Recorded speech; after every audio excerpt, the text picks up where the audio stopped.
Welcome to the Institute of Austrian Economics. I'm Mithun Datta, Welcome to the Institute of Austrian Economics. I'm and, Mithun Datta, and today we will be discussing the socialist and today we calculation will be debate. discussing the socialist calculation debate. This debate actually started way back in 1920, where socialism was rising and gaining popularity all across the world, especially in Germany, Russia, America, and especially most of Europe, America, and other parts of Asia, like even in India, there were socialism was catching its uh, catching up over here as well. In this lecture, I will be discussing the history, a little bit historical background of socialism and communism. Then I will be discussing what economic calculation is, why it matters. Then I will talk about the difference, what actually the economic calculation problem is, and what Mises had to say about it, Hayek had to say about it, and what was the controversy surrounding it, and why is it essential in present age as well to know what the problem is. So socialism is basically a deontological idea. It's a belief that society can be organized in certain way, and it's in contrast with the capitalist system. So I will also go in and explain like what a capitalist system is. And this idea is not a very new idea. It was always there with a lot many philosophers, right from the Plato's age, where you had this republic where organizing a society based on certain oligarchy was present. And to understand socialism, we are a socialist country, right? So there, if we there are some ideas like socialism is found in families, and this can be extended to communities. Man is a social animal. So this term social basically is applied like socialism and social. This term, there has to be some distinct differences. That is also something that I'm going to talk about in the lecture. Um, if I go back to history, at one point of time, I mean, we were like 60 or 70,000 years ago, where we were in Ethiopia, and we had quite little population at that point of time. There was no concept, or let's say there was no concept of a complex economy as such, but or property rights. At that point of time, human beings were mostly hunters gatherers, and we did not have any kind of philosophical or a structured organized religion or anything at that point of time. Later on, we started migrating all across the world and started settling, and that is the point of time when you will see emergence of villages, emergence of property, emergence of agriculture, and trade, and everything starting at that point of time. That is where that is the point of time where you will also find in different literature, for example, old literatures like in in in pre-dynasty Egypt, or in our Vedic books, or the old biblical stories. You will find that there are certain laws or certain philosophers, or some certain ideas or certain notes over there present, which talks about property, trade, and stuff. So basically, property and the exchange of goods is something where which takes place via market system. It might be a barter market, or it might be an indirect exchange market which uses money. Was established back then. If you look in the ancient age, pre-dynasty Egypt, Sumeria, Mesopotamia, in this valley civilization, and different parts of certain parts of Europe, they were trading goods with each other. So trade, that was our first capitalist society, that we can say. Uh, there is a reason why we need property. It just didn't emerge out of as a practice or a deontological theory, as a belief that we should have property, but it came into existence because of the need for productive needs. For every production, you need different goods to to manufacture your consumer goods or the end product, and right from land uh, to your machineries, tools, to the final consumer product that you get. So if, like we have seen this in previous lectures as well, if one of this ingredients is missing, you cannot make a consumer good. Like in the initial lectures, I have pointed out that in order to make bread, you will require grains, tools, human labor, and it will go down to the requirement of land as well, right? And if any of this is missing, you cannot produce your bread. Like for example, if you don't have oven or fuel to bake the bread, you are not going to get bread. So, and to for every production for activity, you will require that this entire good is there within your control, or at least it has to be, there has to be some owner who is looking after that production. For example, if this control means if you have land and you are using it to grow wheat, that needs to be in your control throughout the production period of when you harvest your produce. If that is taken away in between, or if there is uncertainty that this does not belong to you, or this piece of land cannot belong to you, you cannot you won't be able to produce anything, right? If everyone is fighting over a piece of land, you're never going to harvest anything or grow anything. So basically, to avoid conflict, people started, when they started with their field and everything, there was one individual who would, or one family who would look after a particular field, and they will call it as their own. And even houses, like you maintain your house, he will maintain his house, and so on and so forth. And that is where the concept of property came up. But there was other another factor as well, like when we are living in a community, like you have a small village or anything, you have a common area where, like a playground or a garden or a storage area where, where every producer is going to store their goods, and it has to be guarded against, not only against rodents, or but also against other man who used to raid them.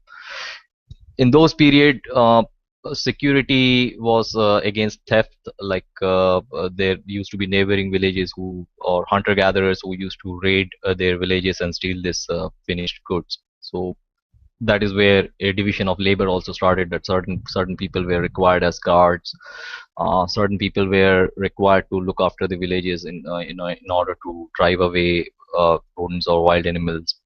And some people will have to keep accounting, like who is depositing how much grains and stuff like that. We all live inside an economy, and there is a diversity present in our world. Like you cannot grow wheat everywhere. There will be certain part of certain regions where wheat will be grown, and there will be certain regions where you cannot grow wheat. And due to this diverse factor, you cannot have infinite amount of production, and there is also a necessity that you have to exchange goods in order to get another goods. For example, to grow wheat, you will need cutting tools, and if you need cutting tools, you will require steel or iron at that age, or bronze at that point in those age. You would require these things now, or flint's tools were used for cutting, for making weapons, as well as cutting knives and stuff in that period. So you had to exchange these goods. Now flint is a product which is not available in very fertile regions. It is available in volcanic areas where you get flintstones. So they used to take this flint and other volcanic rock, and they started from that point. So you had craftsmen who used to blunt out these tools and give it for agricultural purposes. And these are ancient tools which we know from archaeological. If you go visit a museum, and you will see that this kind of tools were available. And these tools actually was traded from faraway places by nomadic tribes, who were the initial traders, who used to, the hunter gatherers or traders, who used to go from one village to another village selling these tools, and in exchange they used to take different goods. And that is the point where a mercantile economy also started. Initially, human beings used to trade. I mean, the trade began with luxurious goods, where at one point of time some people would trade leather goods and drugs, uh, tools like iron tools or bronze tools. Pottery, you had finest clay potteries, artistic goods from one part to going into other part, and they would exchange different types of fruits or medicinal herbs and stuff like that. So that was, or cloth, woolen cloth, or cotton, linen cloth. At that point of time, we did not have the concept of cotton, but hemp cloths. We know that cotton was not present, but the initial clothes were made from hemp or linen. We know this because we have seen the wrapping of Egyptian mummies and the paper on which the ancient scripts were written. This were either on written on metal, stone, or they were cloth of made out of hemp. So that's basically the beginning of trade. Now there is always a in every community or every place there is a thought that you know uh, I mean, human beings have certain responsibilities or duties towards one another, and if I mean a normal a minimum level of sustenance should be provided to each and every human being out of the compassion or a deontological idea, let's say, that everyone has a right to live, and if you have anything in excess, you should give that thing out to your fellow human beings. And this is something which we know existed in different uh, scriptures. If we look at the ancient scriptures, or not even written scriptures, but there are certain religions like the African traditional religion or ancient Indian religions where we do not have a script or a written language, but a verbal spoken language where there are hymns or there are rules which is passed away from generations to generations by their elders.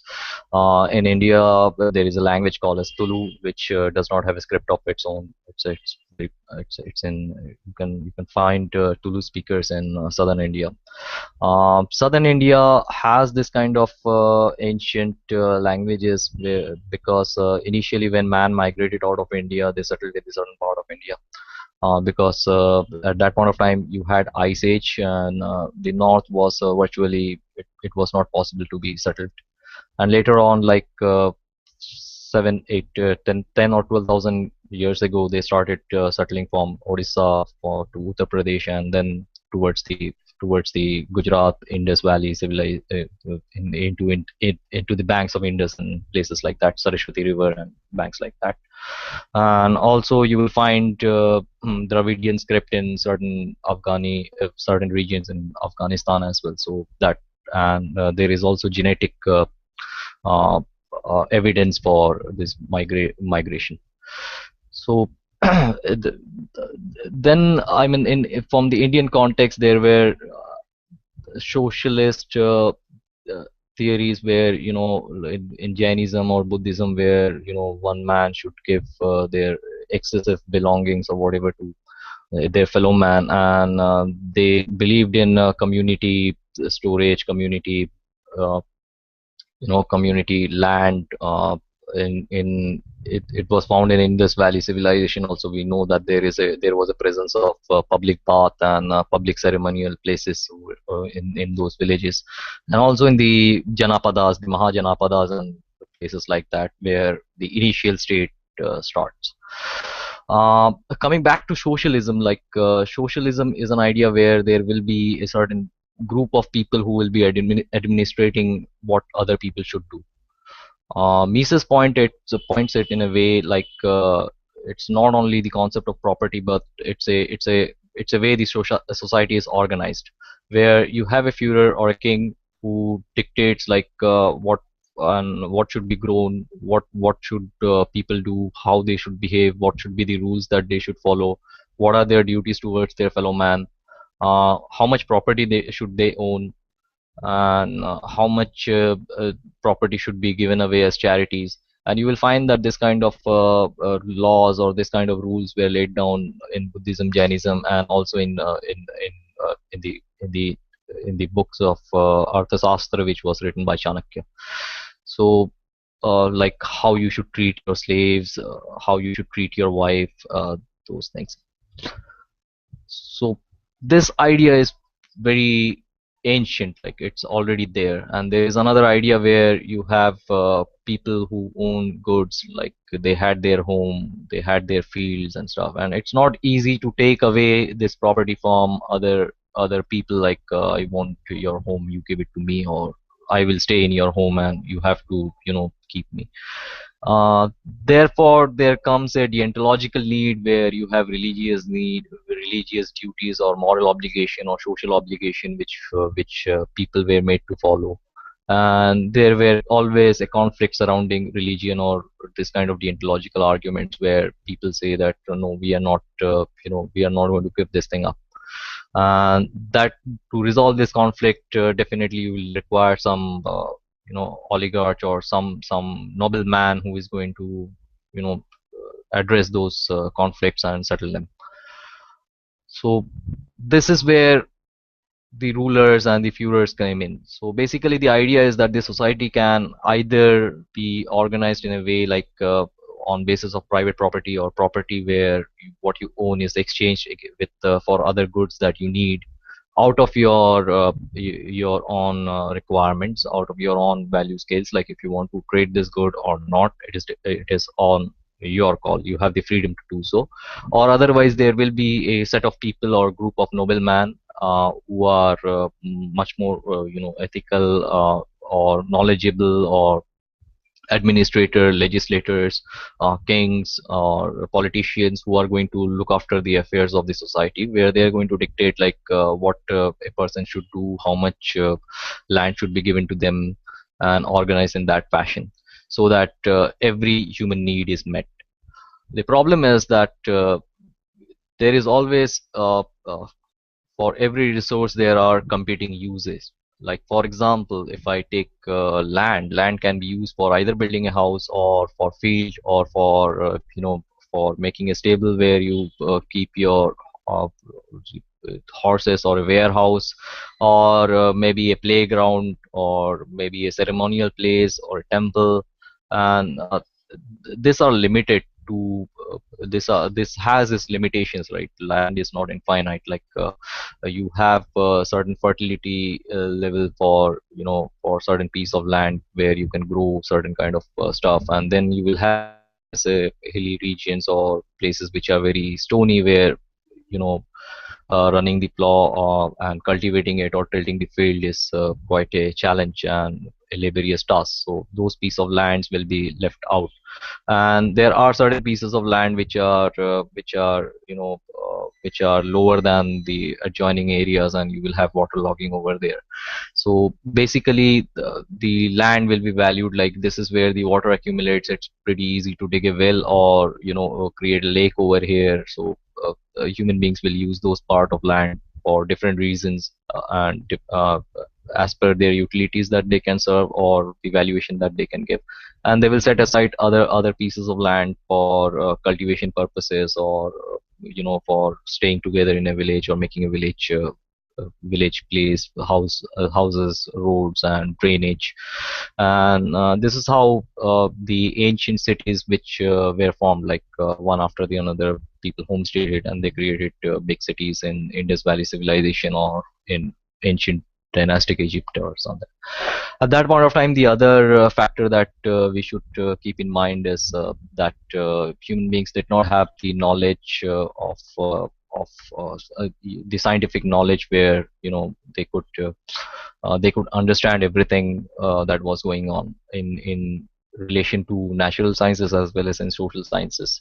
But there was a definite attempt made by the initial religious philosophers on how society can be organized, what are the duties of man, and natural law was used in that period, where you have laws coming up where it justifies like who owns property, and uh, the property transfer of property from man to, like, father to son, or daughters, can they inherit or everything, and why daughters cannot inherit due to marriages, or those kind of conflicts used to arise.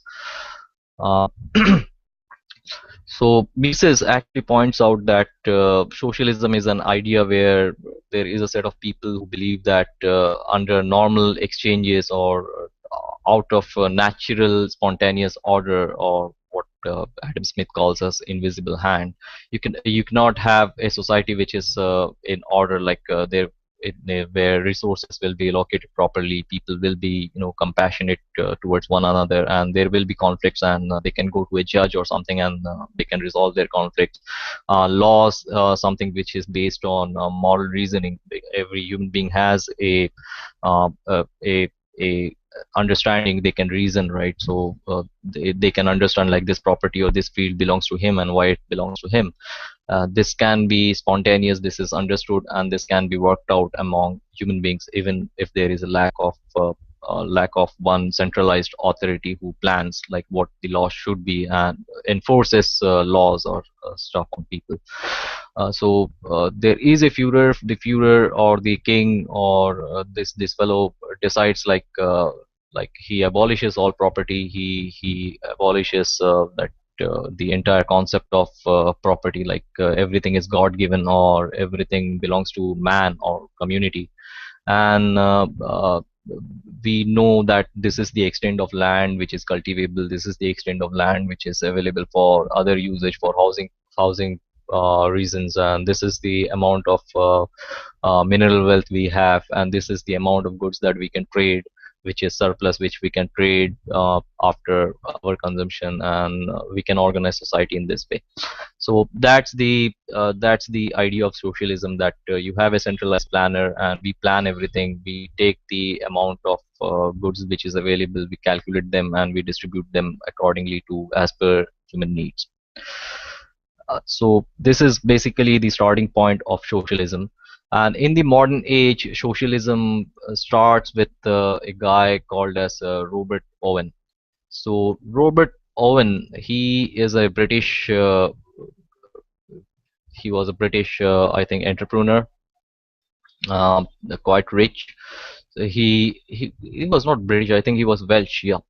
So he goes to United States and he starts a something called as New Harmony in Indiana, where he has this idea where human beings, without abolition of property, everyone will work together and they will do good for one another. So he buys this estate, and he brings in his workers and everyone over there. He says that you own this place, everyone is going to live in the same kind of housing, everyone is going to food will be free, whatever we produce will be distributed amongst ourselves. So he starts this New Harmony, and this is the first socialist project that we see an attempt, the first experimental attempt of creating socialism, where the Harmony Society brings in immigrants from Germany. They settle in Pennsylvania and they start growing goods and stuff, and these people used to work out together, like what you should make and what you should produce, how much you should produce, in somewhere around like 2,000 acres of place they had, and they started growing fruit, grains, and keeping animal, and there will be certain people who will cook the food. And this went on for quite some time, and then they started facing problems where the food was not enough for everyone. The quality of food was not good. The places where these people used to stay, they did not used to clean it properly. There was theft, like some people, they do not they did not like working, so they used to lay around lazy, and they used to report that, okay, I have worked this much and that. So ultimately it collapsed, and that was the first socialist experiment based on this idea that without having proper ownership, we can have several people, we can create a village where everyone is going to put in labor and stuff, and they're going to manage things without possessing any goods. So this is the first socialist experiment, and then after that we have Engels and Karl Marx, who starts main the theory of socialism, where they believe that they could organize society, or they can plan society by abolishing capitalism, or this the idea of people owning lands or factors of production.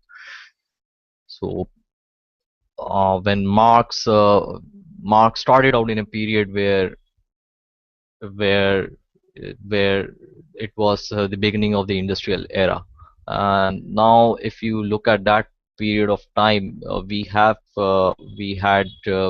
traders like the British East India Company and the Dutch East India Company who started discovering new pieces of land, and they started to bring in immigrants from or slaves or indentured labor from different places. They started trading for various goods with places which in the ancient world, like we did not even know that they existed.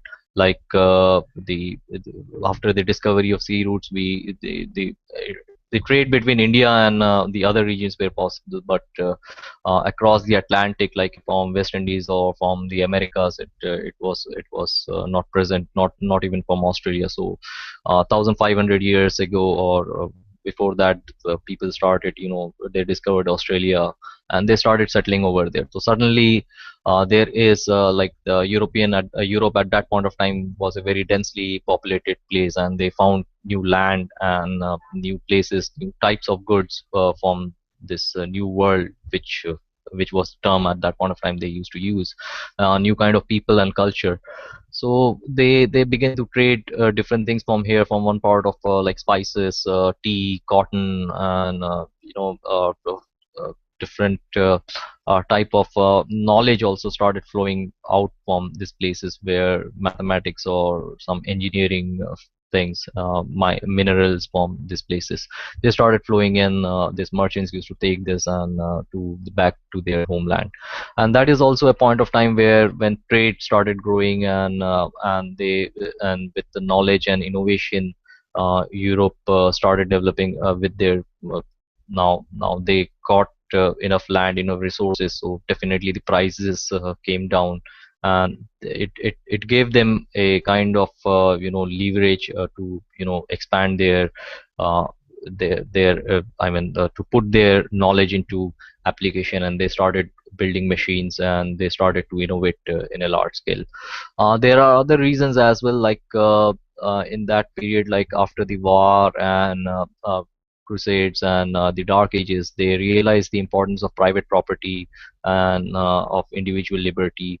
So Europe is also a place where the liberal thought started coming out and emerged from there. So you had this first it also allowed philosophers to question social theory, like if you see psychology emerged from Europe, and you have economics, which the formal structured way of looking into the wealth of nations, and the inquiry into moral intentions, like how human beings are, what human nature is, that started. And because of industrial revolution, there was a big disparity between the local groups, the local producers and the industrial producers. The industrial producers started using steam, and before that we were in a period of Malthusian, what we call as Malthusian period. Let me explain what the Malthusian period is. Malthusian period is where you have every population is dependent on agriculture, uh, and they produce only to a level of sustenance which is enough for themselves and little to trade with other people. There was no mass production of good. If you want to increase production, you will require to add more resources which were dependent on land as well as on animals, right? Animals also feed in, they need a lot of grazing areas to grass for animals and food stuff for animals, and as well as human beings. And if you have a population increasing, so you have to add on more amount of land to grow those resources for agricultural resources for these people. And all the work where mostly used to be done by elephants or horses or cows, so you have a total dependency on agriculture. So as the economy grew, there was pressure on expanding the amount of land which was required and the amount of food which was required to sustain this economic requirement. So at this point of period, you will see that people were not actually, I mean, they did not have the time or the resources to make any technical innovation. In the Europe, with this discovery of new land and trade and spices, they tried to make their processes efficient. Like they started taking metal goods from India, and they tried to learn the technology, and they themselves even had the technology. And you will see that there is a rise of scientific development and scientific culture in Europe, and questioning of different methods that they used to follow. And with the discovery of steam engine, the suddenly you see a shift from the animal power to steam power, and suddenly you have changed the entire requirement for agricultural animals to get into production. And with the rise in metallurgy, and with scientific technology of physics and chemistry, and with little of economics, where how liberty works, and how trade takes place, it gave them that leeway to expand their production. So once they started producing goods in mass scale, and they already had these merchants who trade these goods, you see a sudden shift that the local places were getting flooded by the goods which were produced in a large scale over there. Now, this is something which did not emerge from from any conscious planned decisions. It was not the kings who directed them to go to India and buy raw materials from there, process it in our plants over here, and then take this processed good or the finished goods to their place. The merchants had to work out their calculations, that is it feasible to ferry these goods from this place to that place, and from this place to that place. And with the new colonies, if they understood that these goods have a market over there, like their goods have a market over there, and labor cost in this part of the world is pretty low, pretty cheap, and they can get this work done. So the discovery of new uh, uh, colonies that they produce, they also found man resources, human resources to carry out their activities, and as well as mineral resources and agricultural resources to sustain their population. So that is a period where during the industrial revolution you will see that there was a growth in the industrial cities, where people, I mean, initially if you look at cities like this were mostly the kingdoms or the bureaucratic cities where the king used to reside, and do those were the important places, and the other places were the trade and commerce chambers where they had big markets. These are the two kinds of cities which were present at that point of time. But with the setting up of industries, big industries, where they had to set up industries where there was land cheap, available on cheap, and there were people who wanted to move out of agriculture and get money. So new professions, industrial professions, started coming up. There were people who were joining in the navy to cross oceans to go into different world and to learn different practices, different trade, or merchants who are there to venture out into new places and to find out what goods can be available in those markets, and take these goods to exchange for better money in other parts of the world.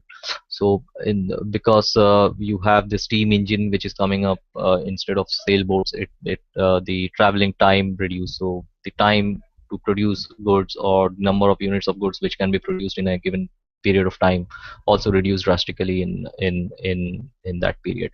But what this also created was a big income disparity. Now, this big industries were producing goods and they were flooding the market. The handloom industries, or people who were doing manual labor, suddenly they found that they could not match the prices, or the goods, the competing goods that were supplied by the industrialist.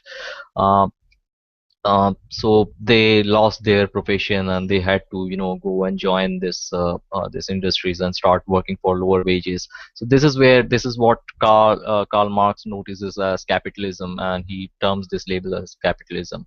And the other factors which also played a crucial role at that point of time, it was the expansion of land. As all the land at that point of time was with the king. So these kings used to give this part of lands to only selected people, not to everyone who demands land. So there was no homesteading principle, where if a farmer has two more kids to take care of and he is falling short of productive land. So there was no way of expanding it. They have to go to the local ministries of this king or their lords, the feudal lords, and they had to ask for this land, or they have to work on their land for a salary, some kind of salary. And the kings used to tax basically all the amount of land which was given to different people. So if you want land, you have to go and tell this king people that we need this land, and the king, you have to pay a fraction of your produce. Or initially it was the fraction of produce, like grains or something for their soldiers or stuff, and or in monetary terms, where you pay tax of the monetary value which was there in the market. So that's how the kings used to earn their revenue. And when they used to go into wars, or to for their own territorial expansion. And this is the reason why territorial expansion mattered to them, because if they expand their territory, it means more people who are going to pay taxes to them, and they can get a uh, better standard of living. They can make those big beautiful palaces, which was not possible for the other people. So denial of property rights is something which was true at that point of time. Now, coming back to Marx, Marx notices that people were, losing jobs, and the industrialists were getting rich and rich because they were flooding goods into cheap goods into the market. And he saw that laborers are the people who are toiling for this industrialist, where this industrialists have just set up a plant and an industry, but they never show up. They are either horse racing, or they're living their aristocratic life. And most of these industrialists were also the friends of the kings. And this things is not something which Karl Marx or Engels took into account.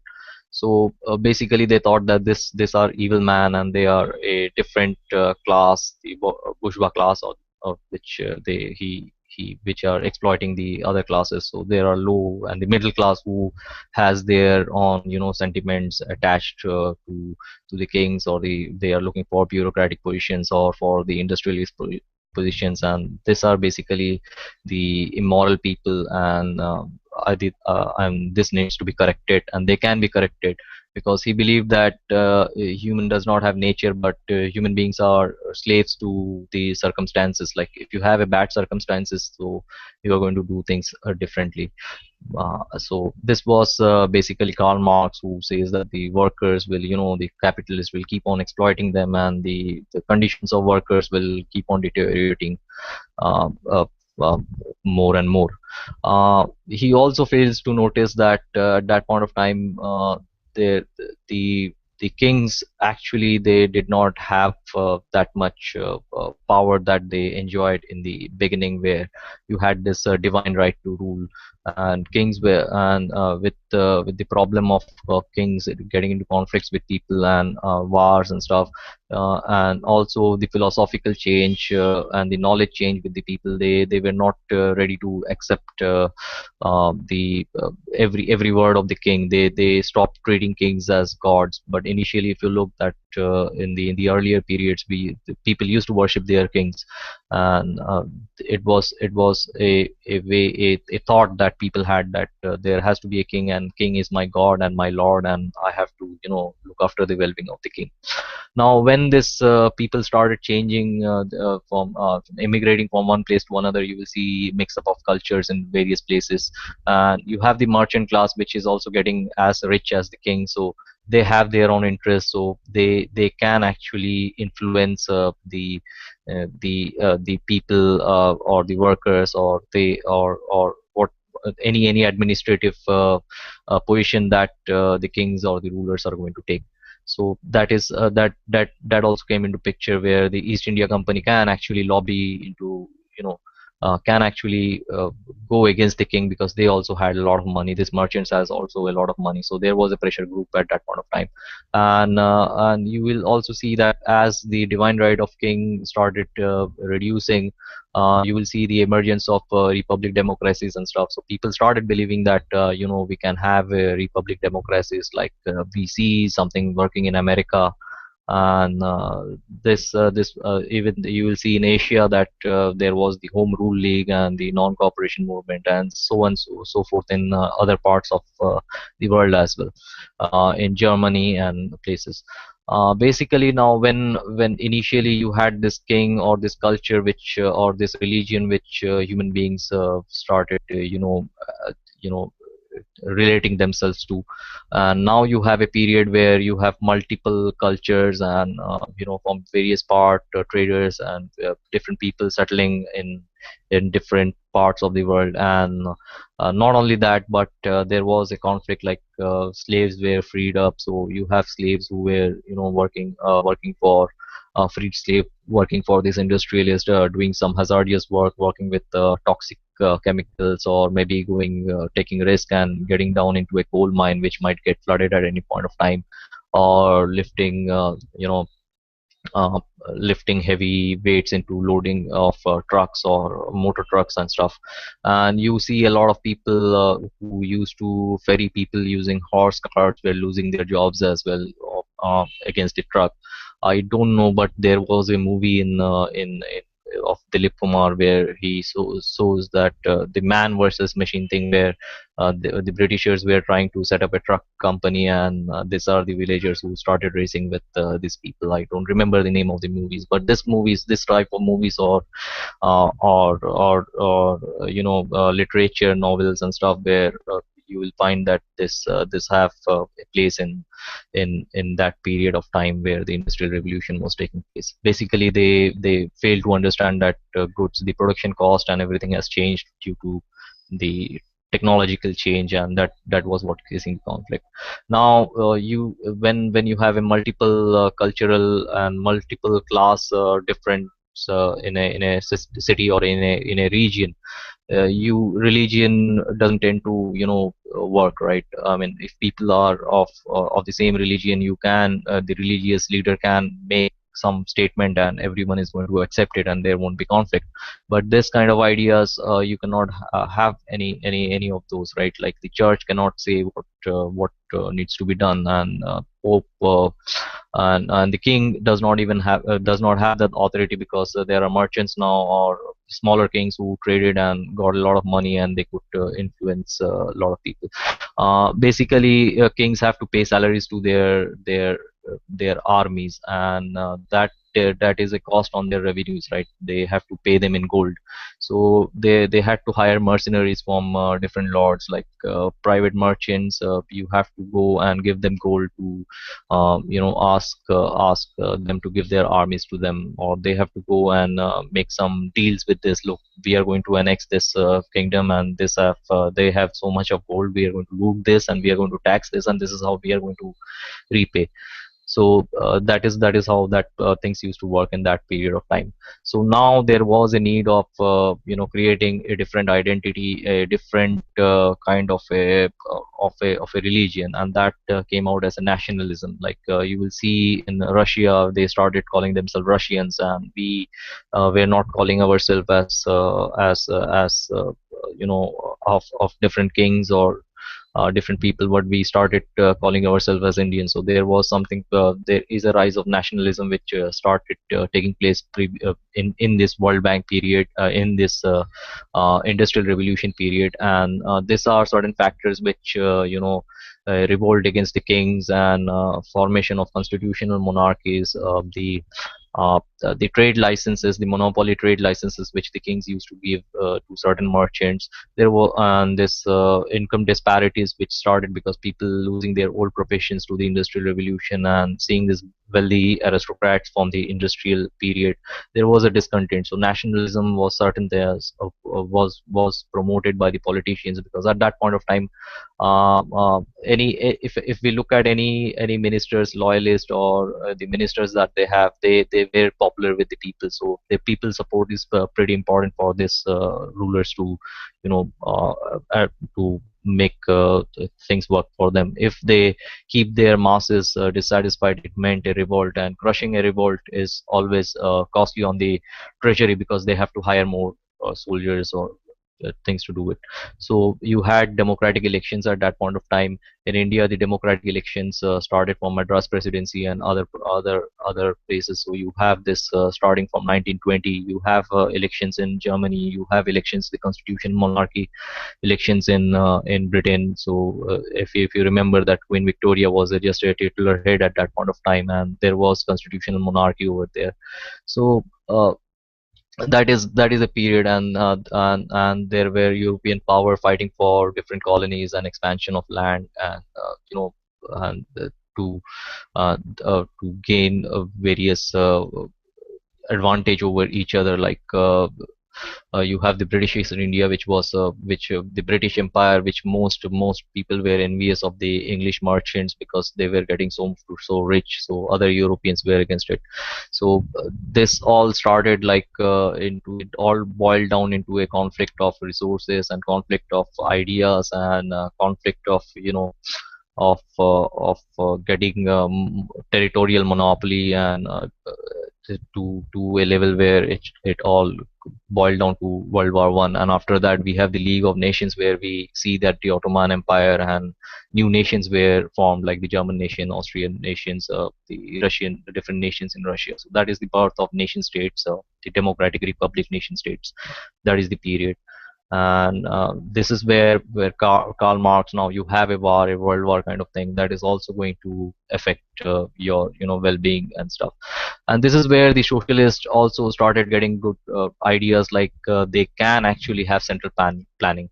During the war period, you have refugees, you have people getting migrating from one place to another. They were giving away their property, people who have their property is destroyed, industrialists who have their ships sunk and they suffered quite a big deal of loss.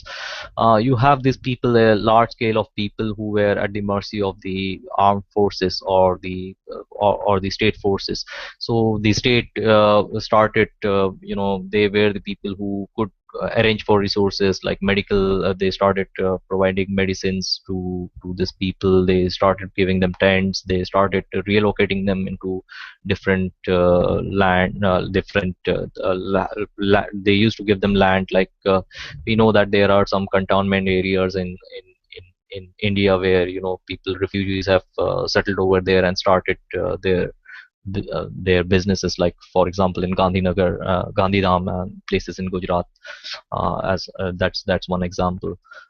So they thought that central planning is possible, like they could do it in the war scenario, where they could take food grains from one part of the world, and they could provide it to different people, and they could manage this vast flow of bomb equipments and machineries. They could protect certain factories from getting destroyed.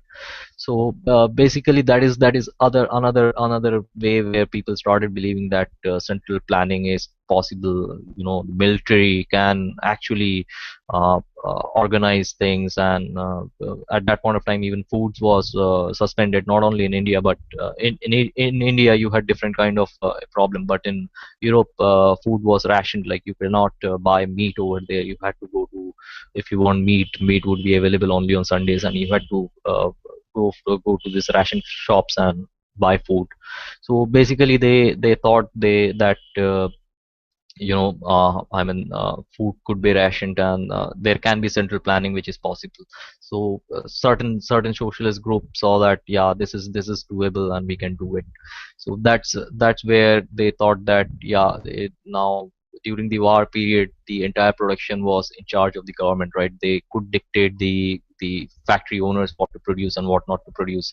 If you look at the Germany, the Hitler took over the private ownership of many people, and he also dictated what should be produced for like how many boots to be produced for their soldiers, how many steel tanks should be produced from the industrialists who were the present owners. So they found out like they can give inventory requirements and stuff to people.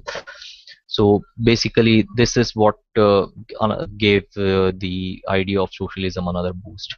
Uh, uh, coming back to Marx, again he wrote the Socialism, and this with these various factors, Marxism started looking like, yeah, central planning is possible. We can make this possible, these things possible. Um, there was a problem with Marx philosophy. Like Marx, in his 50 years, he was always talking about the workers' revolutions, that the workers are going to revolt, and the quality, the standard of living of workers will go down, and they will start revolting against the capitalist and stuff. And he was waiting for 50 years, 50, 60 years for this revolution to happen. And this revolution was actually not happening. I mean, there was war and everything. People were, they got this sense of nationalism, and this revolution was not happening. Uh, and Marx, like he when during his entire life, this revolution does not occur. And in fact, there is another person, Edward Bernstein, and he was very close to Karl Marx and Friedrich Engels. And after Marx, they thought that Edward Bernstein was the person who is going to take Marxism forward. But what happened with Edward Weinstein is, Edward Weinstein also noticed that, yeah, Karl Marx was talking about this workers' revolution, but in fact, with the industrial revolution, the workers' quality of living, standard of living was slowly getting better and better. Like from they have, it's true that they have their smaller life, but they drink wine in the evening, they have television sets and stuff, they buy good goods, and they are coming in terms with the standard of living. It's not going down or deteriorating, but it is, they work hard, and then they figure out their way, they can save their money, and they can start, some people could start off their new businesses and stuff. And this is something that was emerging, like new professions, they could select new professions and something. So he called for a revision of the Marxist the thought. Like he thought that we need to revisit and figure out why this workers' revolution is not happening. And there was another man who Lenin, who thought that, even this person is making sense, but it's the revolution which matters. And ultimately, the capitalists are not, for the worker. The worker still has to toil. It doesn't matter if they're getting better or not. And we know that the workers have to work for wage, so they are stuck. They are the corporate or the capitalist slave, and we need to free them. So there are people like me who can actually start a revolution for the worker. So Lenin took another route, that it's not necessary for the worker to revolt, but we, the rebels, the socialist rebel, are going to revolt against the state, and we are going to bring socialism, and we are going to end this class warfare, the so-called class warfare. And then he starts taking over Russia, and from there on, we see the first socialist state over there. Any questions so far?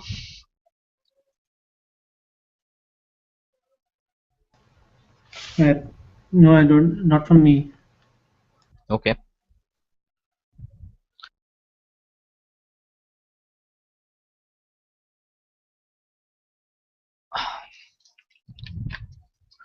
Cool.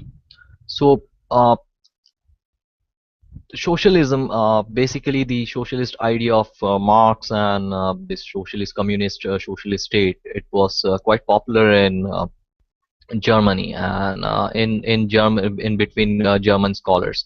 Uh, this there were frequent debates or discussions on how the socialism would come into play.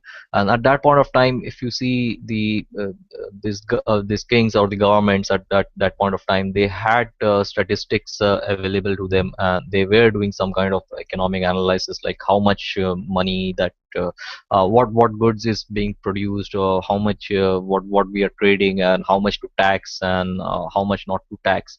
So there were economists or statisticians in employed with the kings, and they were working with the economy at that point of time. Like they were trying to do economic calculation at that point of time. This were the historical schools, like the English historical schools and the German historical schools. And in Austria also, you had this the German school, German historical school was quite influential. So they had like based on Adam Smith's work and David Ricardo and David Ricardo's work, they started like they had an idea of supply and demand curves, and they thought they could work out like if they know what the total production is and what the total demand is, how much people are consuming. They were working out with the amount of produce or amount of taxation or amount of things or stuff which can be which people should produce. So there was some kind of economic analysis going on, but this were mathematical analysis which the historical schools were doing, and providing statistical information to their kings or their finance ministers and or their revenue ministers who were employed with the government, the constitutional government under the monarch or with the monarch directly. So and they had this war costing as well. So at that point of time, again, the statistics become quite important, like how much industry should produce these weapons, or how much gunpowder they need, how much chemicals they need, how much medicines they need, how much should be in the inventory. And you will see that even the requirement of computer and inventory management came in with the statistical to crunch the statistical numbers, which the simultaneous equations that this economist had came up with. So that was the period, and here you have certain guys like Ludwig von Mises and few other economists who started questioning what this socialists were saying. The idea of socialist was like they want to abolish the factors of production. The factors of productions like uh, uh, it might be right from factories and factories and you know which is the producer goods, the machineries and stuff, the mineral well like coal and stuff. This is something that they want to abolish, and they said that only consumer goods would be something which people can own. So this is one variant of socialism that came out at that point of time. And Mises was reading this stuff of the socialists, like they plan to abolish the concept of private property, and they want to organize society in a planned manner, like the present governments and governments are doing. So he before him there was a person called as N.G. Pearson, who was a Dutchman, I think. Yeah. So he started pointing out that there are certain problems with socialism, like you cannot calculate what is going on in the economy, and there is a problem where if you abolish private properties, you are going to have some problem, and the problem is the problem of value in a socialist community. So what exactly is the problem of value? And this is what socialist calculation, the calculation problem is what we are talking about. Uh, to understand value is I mean, there is no inherent value in goods. It's we who value goods, right? So, what is this value concept? We value like you value your own home more than, or you value your home more than what you would value a rented place or a lodge or a community place. So there is some kind of an ownership or some kind of an attachment, or a subjective value, a psychological factor in human beings by which they value their own property. And uh, and this value plays an important part in exchange, right? You always give away goods which you do not value against those goods in which you value more. For example, if you want something like if you have two bottles of water and somebody is thirsty and he asks you for water and you don't want to give it, if he offers you something, then your value scales changes, right? So like if he offers you a gold coin, then your valuation might change. If he offers you something like a good cloth or a jacket of his, maybe your valuation is going to change and you're going to exchange that extra bottle of water that you have. So this value problem, now if you abolish private property, let's say today the government says that you don't own your home, the home belongs to the government, and the government is going to give you government quarters, and everyone will get quarters which looks in the same way, and everybody will be allocated one quarter. to live in, depending on your family size and so forth and so on. And you can stay over there as long the government wants you to stay over there. As soon as the government wants you to stay somewhere, to work somewhere else, you have to move into a different quarter. Or you may, if there is a shortage, you may have to, accommodate another family in that quarter. Suddenly you will realize in your mind itself, like, if this kind of scenario comes in, you have a problem of value. Like, can you value what a quarter as much as what you have built on your own, like the home that you might have built right from scratch, or a home that you might have been staying, your ancestors would have been staying. So suddenly you see that there is a change of value. We suddenly stop to value, or we not value a government quarter as much as we would do in our home. So, and the other problem is, if you do not own property, if there are repair works or interiors or something, you want to live in that house in some fashion. But if you have to spend some labor to do it, right? You have to arrange your home or keep it clean or anything. You have to expend some labor against it, and also time. And any labor that you want to expel against this, in maintenance of the house, you're not sure that tomorrow you might be evacuated, and asked to move in some other place. Or let's say there is another family which moves in, so you will get a problem, like who is going to clean the toilet, and who is supposed to cook what in the kitchen, right? So you get into this kind of problem, and your valuation of that particular dwelling place suddenly changes, right? When you start sharing with somebody, or you're unsure that you would be you would be you would be thrown out of that place. So basically this value is very important to to to to your the psychic value, the subjective valuation that every individual has to the exchange, the what you're going to exchange against, and how much goods you want to get against that valuation that you have. And this is something which it takes place in the market, and you get prices emerge from that. So Pearson highlights the value problem, like the socialism will not have value. And the other thing is the valuation, like you value your own son, right? You will care about your son or your daughters more than what I would care about your son or your life or your property or anything, right? So if suppose I am the planner, I've got no idea what or how much value you have towards your home. Is it your ancestral home? Is it your new home? Or are you did you purchase this home just for hedge, for a purpose where as an investment purpose where you're looking for a profit? So this value is entirely missing in a socialist economy. And if this value is missing, you cannot have price formations. Now, how prices are important? Now let's say you and I are entrepreneurs, and to keep things simple, we will take the simple process of, we both are tea vendors, we serve tea to people, right?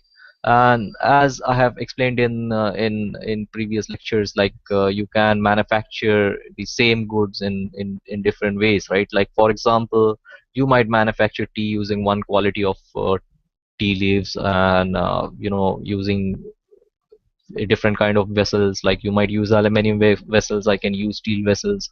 You can use a natural gas burner, whereas I can use firewoods, or somebody might use charcoals. So different production will have different cost assigned to it, right? Now if you want to know, like this is the price of the tea leaves for, and this is the price of a stainless steel utensils, and this is the price of a stainless steel cup or a ceramic cup or a plastic cup, you can actually work out these costs only when the prices are present, right? Suppose if I am a tea vendor, I am selling tea for 6 rupees for 150 ml of tea, and you want to start up your business. What you're going to do is you are going to go in the market, and you are going to calculate, like you're going to do some accounting and figure out like what the costs are in the market. Suppose I manufacture tea at $5 and I sell it at 6. I'm taking a 1 rupee margin. You as an entrepreneur, for the entry point, you will have to figure out a way where you can work out this cost to be less. Suppose if you go out in the market and you find out that the cost of manufacturing this tea for you with your method is $7, are you going to get into the market? you're not going to get into the market. You know that even if you want to start this business, you cannot, you have the prices which is telling you or conveying you or signaling it to you that you cannot get into the market and start this business, because those resources of manufacturing tea is in the hands of a very competent vendor. But on the other case, let's say you have I use natural gas to manufacture tea, and my pricing is coming to $5, and you start using cow dung like in the olden days, and you start manufacturing using a ceramic in an aluminium vessel or a copper vessel, and you try to figure out the production way to be, to come down to production cost to come down at 4 rupees 50 paisa. You are now the competent producer, so the resources of that tea, milk and everything will now move into your hand, as I'm going to go out of business due to inefficiency in comparison to you. In all this, what we are figuring out that the resource allocation, the scarce resource allocations, I'm not talking about the production method, but the other resources like milk and tea leaves, which I would have used for a manufacturing in a process which was much more costlier, to a much more better competitor or a better person who, if he owns these resources, would be able to make this product in a much more lesser cost, and in a much more efficient way, and give it and sell it to many more people than what I could have done. So basically, you are going to serve the people much better, and you're going to earn much more profit. So this is something which the economic calculation is. This is the calculation that we do, that we have prices, or we know about other people's subjective scale of values due to these exchanges, which gives rise to prices, and we use these prices to, you know to these prices serve as an opportunity cost, in which we know that whether we should go in for this particular goods, or we should give up the quest for this particular goods. In case that I don't have this value theory, and let's say everyone wants to have a cup of tea, everybody will demand that cup of tea or that particular goods. Like everyone will demand for a diamond, everyone will demand for cars, or everyone will demand for motorbikes or whatever. It doesn't matter if those needs, those wants, at what scale or at what level those value scales are. You are not forced even to rethink your scale of values, because that entire concept of value in a socialist economy goes out. It goes out of the burner. So all you are going to go and tell your economic planner is that you have this want, and every want will be urgent want for you, and the planner has somehow to, figure out a way to produce these goods and give it to them. um,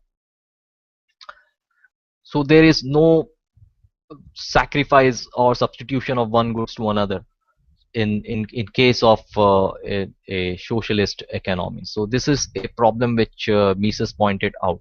uh, in a total complete communist country, in a nation where everything is abolished, like the choice of your profession, the ownership of even consumer goods, like you will have ration shops which is going to give you a particular amount of rationed goods. You will not have any kind of price system over there. I mean, it will be a total abolishment of money. But you will see that even in that society, for example, if you want rice, you are a rice eater, and you do not like to, eat chapatis, or maybe let's say you are a diabetic and you cannot consume sugar, but you are going to get sugar in that ration shop, because under the equal distribution scheme you are going to get sugar, but you will not value that sugar because you cannot consume it for yourself. But it gives you an opportunity to trade this sugar against other goods from other person. Let's say you are a smoker and you want cigarettes, or maybe let's say you want more rice to make rice wine. Maybe you can trade this sugar against rice wine, or you can do something to get candles, or maybe anything. So you will see that people will start trading in these consumer goods, and they will try to, there will be a black market kind of thing, where you have a market of exchanging of various goods, and a a little some kind of pricing system emerging out even in a complete socialist economy, where you have an idea like who needs what. But still this prices at the top level, it's okay. But you can never figure out like how much this pricing does boil down, or it goes down into the lower level things as well. Like for example, the price of land. When you go out to buy land, a fertile land, it has its valuation for some. You look into into in terms of the return on investment and what it can do for you, what food grains it can grow. If you can build a house, then what will be the cost of that house over there. If you want to like what you can do with that piece of land, you have different uses for that piece of land. And you compare this this pricing of this land is actually going to come out from the price of the consumer good that you can produce and for how long you can produce. So if that is a fertile land, you know that with this fertile land, the if you put this land into agricultural use of growing this particular things, you're going to make profit and you're going to get an investment back. And it also depends on what is the market for agricultural goods. Is there a demand for that goods? And you will make your economic calculation based on the returns that you are going to get. And you will also have in your mind that what is the amount of period of time that you will look for a return on this piece of land. For example, are you looking at an investment where you want that the money which you have invested to come back in 5 years on your hand? Or you have another opportunity where you put in this money and you will get this money back in 2 years period of time. So this is how the lower order goods like land, which you cannot directly consume but still it has some usage, like a consumer goods from which the prices is going to come into that is going to impute into that price of that land or what its range should be. And this is how the economic works. For example, if you can make a house on this land, so you will take the housing cost and you will figure out like if there is a demand in the market for a house on this particular piece of land in this particular piece of place, right? If I'm selling you a desert land, of course land is expressed in hectares or yards or square meters or square feet, it doesn't matter, you just cannot add them. It depends on the on what type of land, where is that land. The other scenarios would be, let's say you reside there are land besides a port, right? So it might be a very fertile land and you can grow wonderful agricultural goods over there. But you will make a comparison that should this fertile land be put into agricultural purposes, or should you make dwelling places for port workers who are going to work in this port and portmans and people who are going to come in for amusement, and you should open up bars or brothels over here or food joints over here. So what is the more profitable use of this land near a port? It's true that if even if you grow vegetables near a port and export it, it will be profitable, but you have that finite quantity of land and infinite demand. So you're going to do this economic calculation and figure out what is the best option to do with this land.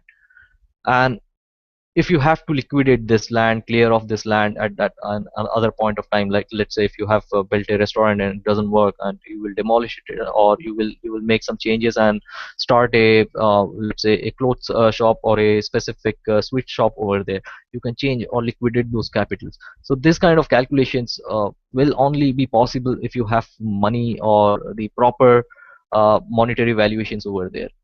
If I don't have these valuations, or let's say there is only evaluations where I have sugar prices or this prices, but I do not know what and where, how it will roll down to, and which places and where I have to produce these goods, what exactly are the local demands.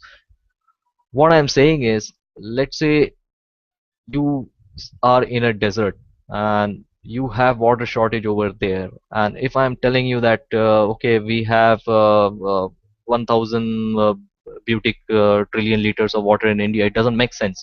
You will always look at that particular unit which is available to you, the marginal unit which is available to you, and the situation you are in, and that is where your subjective scale of value is going to come in, and that is where the exchange choice and the exchange price is going to rise. So price is local from place to place, because different people in different places will have different taste.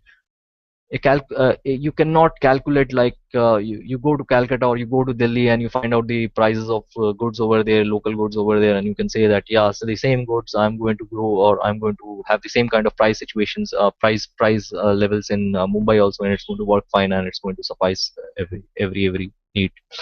So the land prices in Delhi and the land prices in Mumbai for the same goods will not be the same, because there is a difference in the land as well. So this planners actually cannot take this value theory, or if they do not have this value to the lower arguments, lower order goods as well, to land and stuff. You cannot do this economic calculation like what should be the price of the end consumer good, and if there is a shortage, how much allocation of land you will do. Either you would have allocated too much land for a particular purpose, or you would have allocated too much labor to one particular production. The problem of labor is the socialist try to calculate using the labor value, uh, comparing labor values. For example, to be a doctor is more laborious than being a teacher, right? If you are a nursery school teacher, you just need to know 28 alphabets and maybe a dozen of nursery rhymes, and you are a teacher. You can teach students. It's the most easiest task. Uh, and you can be a doctor as well. So let's say a doctor does a heart surgery for 4 hours, and a teacher educates. There are a lot of kids, so she spends 9 hours educating. But if you have the labor theory of value, which the socialist says that everyone has a obligation to do social labor for social people, how are you going to make this comparison between labor? You do not have a unit of how to measure the skills of a particular laborer. Uh, you do not have how you will compare the value of a doctor versus a teacher against their working hours, and you cannot even find out like how many doctors, like you don't have the choice of profession, right? So the planner is going to tell you, like the Führer is going to tell you, like this, you should be a doctor. So now how many doctors are required? There is no way. So this is the basic economic problem that Mises is saying, that you cannot figure out like just simply using mathematical numbers or monetary prices. You cannot just simply say like uh, what uh, what uh, what the economy is, or what is the size of the economy, what is is it doing good or bad. You cannot measure them using this kind of theories, and the socialist cannot use this labor theory to actually calculate or work out like what should be the resource requirement for a particular end that you need to, like how many doctors is required and how many teachers is required. You cannot measure it using the amount of labor which is spent against these professions or by these professionals in service of different goods. Even two doctors, you cannot compare them using their fees or something. Maybe there is a good doctor and he has some psychic value where he says, okay, I'm not going to charge a good amount of fees, and I'm going to spend a lot of hours and serve my fellow human beings. And there might be somebody who is not that kind of a person, that he might have some problem. He does not have that kind of a physical strain, or maybe he has some other issues, and he charges a higher price and does a lesser amount of surgeries. So you cannot make those comparisons. There might be a doctor who is very good, and but he does not have that kind of successful operations to failure operations ratio, because he takes up more risky kind of operations, surgeries or surgical procedures than another doctor who plays it safe and does not take up that kind of uh, risky surgeries. So you cannot measure using fees or monetary prices as well. You cannot do this kind of calculations. This calculations will just uh, make you possible makes possible that to which doctor you should go or where you can go, and that's the only choice that you have.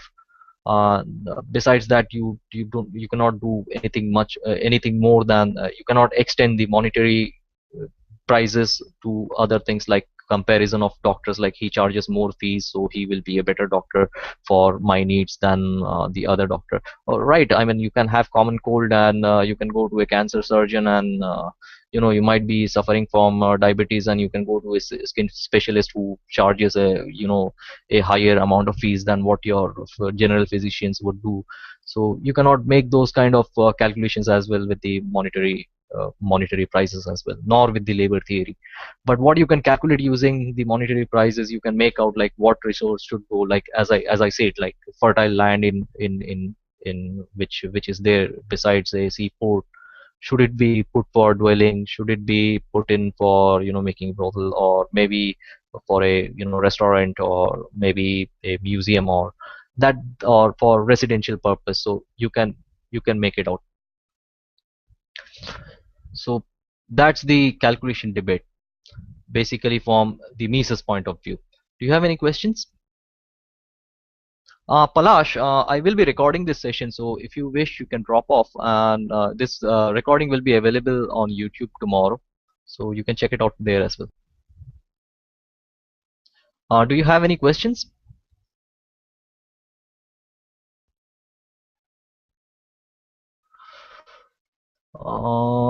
Shashank had given me a question. The inadequacy of the monetary calculation of value does not have the mainspring in the fact that the term is calculated to a uniform, namely, rather than a fact, it is a system, it is exchange. No, it was not like that. Was not a question. I was just quoting Okay. particular quotes of Mises, which I thought was like really, really important in like what he's saying, especially the first one, Okay. where he says that the subjective use value of each is not immediately comparable as purely individual phenomenon with the subjective use value of other men. It only becomes so in the exchange value, which arises out of interplay of the subjective valuations of all those who take part in the exchange. So I think like this line is like really important. I think, according to me, like understanding this line is the core element of the calculation problem. Right. Then we will come to Hayek. Now, what happened is when Mises wrote this article in 1920, people used to think that socialism is possible, and nor Marx and nobody actually went in and looked at this purposes, where how prices is something which is makes a resource distribution possible. Uh, what Hayek then jumps in when Mises gave this article. I mean, people, the communists, they started when they read this article, they started thinking about like how the socialist economy would calculate, and they came out with certain solutions, like with trial and error. They can do it with trial and error, like if there is an oversupply or an overproduction of goods, so they will reduce the supply of goods over there, and they will reallocate those resources in places where there is an undersupply, so they can balance it using trial and error. So Mises did not reply anything, and Hayek came in, and Hayek started asking these questions like, how will you collect knowledge? Like, for example, when I'm talking about supply, how will you know the national supply of potatoes and the national demand for potatoes? You have to go in and find out like what their subjective scales are. Now, let's say I start finding out subjective scale of values from Kashmir, and go down till Kanyakumari. It is going to take time, right, to collect all this data, and this how much potatoes and how much things are needed.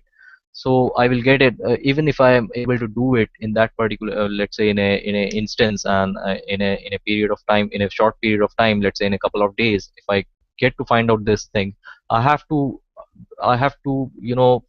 allocate land for growing these potatoes. Now this cannot be cleared, and there has to be some kind of a waiting period. So again, this redistribution during this waiting period, how it should happen. So Hayek started asking this kind of questions to this socialist, like, even if you're trying to do trial and error, how will you do it? How will you collect this data? What do you mean by supply? So even if there is a supply and demand, you do not have that many resources to satisfy everyone's want. You do not every production takes place in time. To build a bridge or to set up a factory, you need about 5 years or 6 years when it comes down to production. And and you will have certain factories which are not doing good. So where will you focus your resources? Where will you focus your directions? And how will you do this thing? So Hayek got into a tangent where he starts talking about knowledge. He says that how will the planner have a knowledge of growing potatoes? Even like I do farming, so I know like a little bit about farming, where if you are growing potatoes, you cannot use all kind of laborers and all kind of land. Potato will rot if there is excessive amount of water, and you have to have loose soils where you have to check out if the potatoes are not rotting. So there is a way that you dig out these potatoes and loosen the soil time and again. So you need specific workers who understands how to do it. Otherwise, there will be cut marks on the potatoes and they will rot, or they won't sold at a good price in the market. So they take care of that. Even for onions and for sugarcane, you don't have to worry about those kind of laborers, but it's basically grass, and you have to simply cut it. And you need to know that in 3 years, this sugar canes has to be entirely chopped off from the rooted out of the ground, and you have to grow new canes so that you get a good amount of juice. You need to know this kind of specific nitty-gritties of laborers and stuff to do this calculations. This knowledge, this enormous knowledge, will not be available to a central planner. One person cannot know everything. So this is what Hayek was pointing to, that even if you have a planner, you cannot plan everything. You cannot plan out the subjective value. You cannot go to people and ask them that what do you need. I mean, they will give up their infinite wants. I want my kids to learn French. I want them to learn all the languages in the world and so kind of stuff. So this is what Hayek was referring to. The problem is that when Hayek said that these things where you cannot make those calculations, at that point of time you did not have the computer. With the invention of computer, we know that with this digital age, now some socialists saw that yeah, you can crunch up big numbers, you can do all this kind of processing. We will have an entire centralized network of computers, and everyone can feed it what all they need. And we have industrial revolution and technologies which can make mass production of goods. So socialism can work. The Mises then again comes up after these arguments, and Hayek does not get into these things. He comes up and says that even if you have this, you can even if you have this knowledge or better means of production. Let's say there is a railway. Okay, Indian Railways. We make privatization and we start another railways. Now there are two competing railways who are competing with each other, but there is no way that we can find out that airlines would have been cheaper rather than maintaining this railways and not liquidating it. I mean, you don't have a profit and loss system. You don't have innovation or a different kind of production center which is coming up and competing with it. The planner will not know that, like an entrepreneur, like, is it profitable for you to make concrete at a factory and then transport it using trucks to make bridges in the place of construction? So I mean, there are places where houses are built and shift from one place to another. You cannot do this kind of calculations. So if you look in a socialist country like India, the railways, liquidating railways, nobody, it's something which is like a disastrous or a blunderous thing, because we are not doing these calculations. We are not calculating for the coal. We are not calculating for the land. We are not calculating for the iron resource, which had its competing uses in different, in maybe for the airline industries and stuff. Uh, we are not calculating for fuels. We are not calculating for the roads, that instead of having a railway track from this village to that village, why not have a road? So you will see that in most developed countries in Europe and other, where economic calculation is the central point of decision making, where the government does not interfere into welfare economics and stuff, or at least it never used to do it. At that point of time, they prospered. They had this airline services. They had more roadways rather than and roads which are only required roads, required highways, which are which were used optimally, rather than India, where you have the largest amount of railway network, largest amount of road network, largest amount of telecom network, but you have the least capital goods production, and a very deteriorated amount of limit of the earnings with people, the quality of living, the standard of quality when you compare with those developed nations. So basically, this kind of thinking will only come when you do an economic calculation. And when you do an economic calculation, you have to take the market price. You cannot take the allocated price where the government itself owns everything. You cannot have a price. We do not know what the coal prices is. We look at the coal prices in the international market and say, yeah, this is the coal price, but we don't know, right? So the only the market can provide this kind of information. So that is what Mises comes up with. Hayek but does make a very important point that prices are signals. It's not a marching order. It means that even if there is a price change, if even if there is a calculation which shows that you have a profit opportunity, it doesn't mean that you right away start investing, right? There is some other process which I will talk about in expectations and when I come to capital structure and how it works later on in the future. But this is something where the prices do play an important role, and this is what Mises was talking about in his pricing and economic calculations. Like, you cannot calculate GDP. It's not just production of goods, it's also about the valuation and how you use those goods. And Hayek was saying in the knowledge terms of problem that even if you have the knowledge, even if you can produce these goods, even if you have computerization, you will not know what to do with it if you do not have the monetary calculations in proper place where you can figure out like what to do with this particular um, you know uh, even with the knowledge, is it required to put in that knowledge into use and make certain system more efficient, or you have to liquidate it and start doing something else and liquidate the resources and transfer it to some other use. So that's basically the socialist argument and the calculation debate. There is one important point where one socialist, certain socialist, says that they will go and nationalize the banks. So nationalization of bank, it started where certain socialists felt that you cannot have a total control of people. You cannot evacuate people from their houses, and you cannot take away their land and everything and nationalize it. But you can at least nationalize bank, and from the banks you can actually calculate how much money they are spending, and you can put in regulations, taxes, and subsidies, or you can have something like a corporate welfare scheme where you can tax on the windfall profit. If somebody is making enormous profit than what the perfect competition graph shows, then then you can take up that money and use it for other purposes. You can give it to the unemployed and stuff like that. So they can fix prices of these particular goods, like petrol prices will be fixed, and diesel prices will be fixed, or the coal prices will be fixed, or the MRP will be fixed, that you cannot sell above this or under this goods. So basically the socialists thought that they will do banking where they will fix the credit rates and stuff, and they will give away cheap loans and everything. What happened with nationalized bank is they started giving credits to everyone who is coming, because their intention is not like a normal bank where if you have less reserves, your interest rate should go up. If you have more reserves, then your interest rate will fall down, right? And if you're looking for depositors, you have to pay more, or to more rate of interest to the depositors than so that they have a incentive to deposit in the bank rather than make an investment in the stock market, right? So it has to work out the risk and the benefits and the cost benefits, and this is something which a private entrepreneur, a private money lender does. He knows his rates are always fluctuating. His rate is not same for every individual, even if it is for the same purpose. But in the nationalized banking scenario, where the central bank and the regulators are setting up this norms for you, you have unnecessary credit given to people who cannot repay the loans.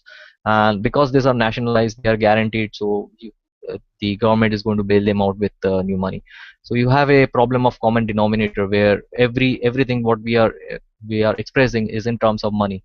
But if the money supply is changed, we know that there is a problem with the common denominator.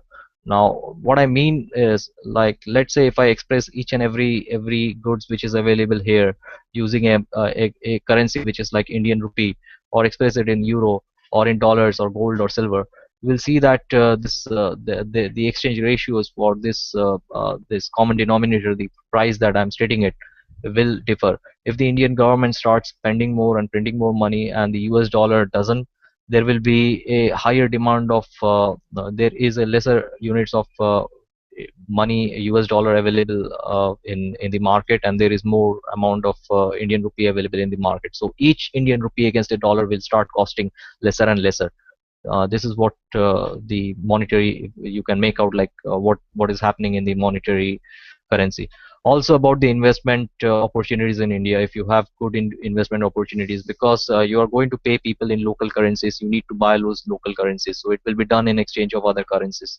So you take into account this these factors, right? Like what is the supply of money and what is the investment opportunities and stuff. The supply of money and the demand for it is actually going to play in the purchasing power of that particular money.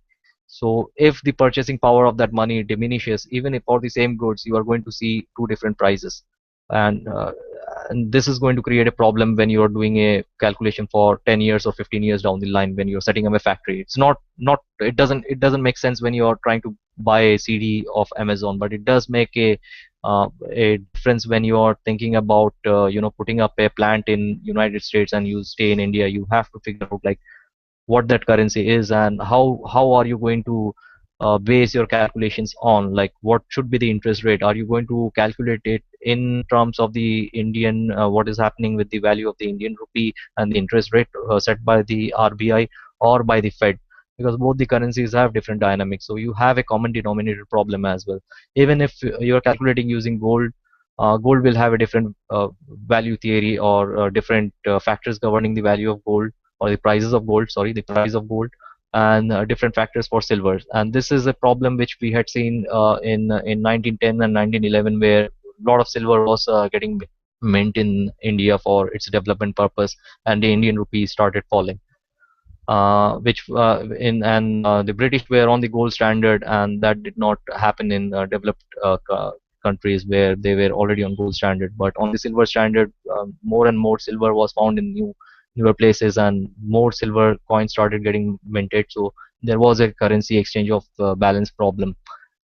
So this is another thing which you will see in modern state socialism, where you have the common denominator problem, and you do not know what price you should calculate and how you should calculate for a long-term investment, where I'm talking about a production cycle, which if you're starting a factory, it's for 25 or 30 years written cycle. So how are you going to calculate what will be your interest rate to calculate the ROI and stuff? And this credit changes and rate changes are going to create business cycles, which we are going to look into Austrian business cycle and after a couple of lectures in the future. So that's the calculation debate, the socialism and the problem of socialism in short. So that's what we wanted to discuss. Do you have any questions? So what I'll do is I'll just I got a few like the socialist calculation argument in like small points, which I think I should like list it down because it's a better way of representing it. So how it is said is like scarcity always exists. That you can change ownership conditions, but you cannot remove scarcity. Without private ownership in the means of production, there can be no market in the means of production. And without Right. a market in the means of production, there can be no money prices for the means of production. And Correct. without money prices reflecting the relative scarcity of capital goods, there would be no signal guiding the actors on alternative use of resources. Without a signaling device, rational economic calculation is impossible.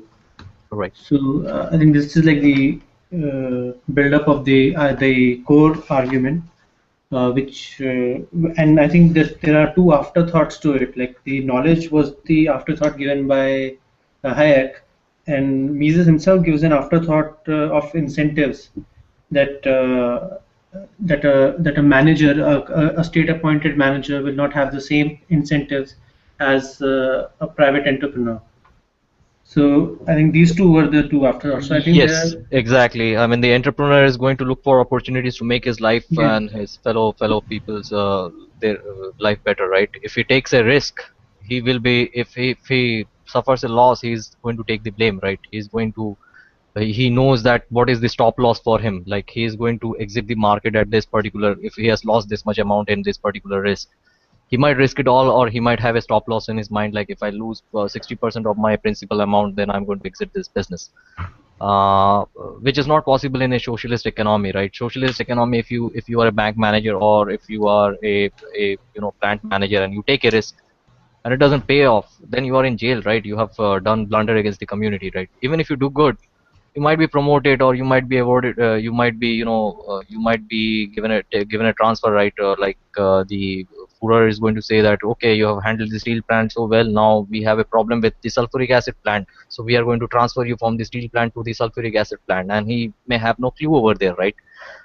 So those are the problem. And then there is a problem of target. If you're producing 100, I mean, this is Yeah. something we had seen in China, right? You have a problem of target. If you're doing good, okay, now you have already consistently hitting this target, let's increase your target. And as soon as he increases this target, you have a shortage of food, of stuff.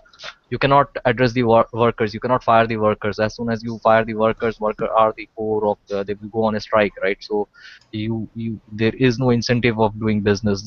There is no responsibility on the manager, so they don't bother about what the company is going to do. And the argument was that you can take, like, Tata owns business, so you nationalize Tata, you make the Tata the head of this plants which he owns right now, and that is a way that you can give some incentive to Tata. But then why will Tata do it? Because if he does something, like if he takes a risk, like he takes as an entrepreneur, if he takes it as a manager or a director of a nationalized steel plant, he will be, if there is a shortage of steel for any purpose, he will be held responsible and maybe thrown to jail. So that's the other point that Mises made. Thank you for bringing it up, Shashank.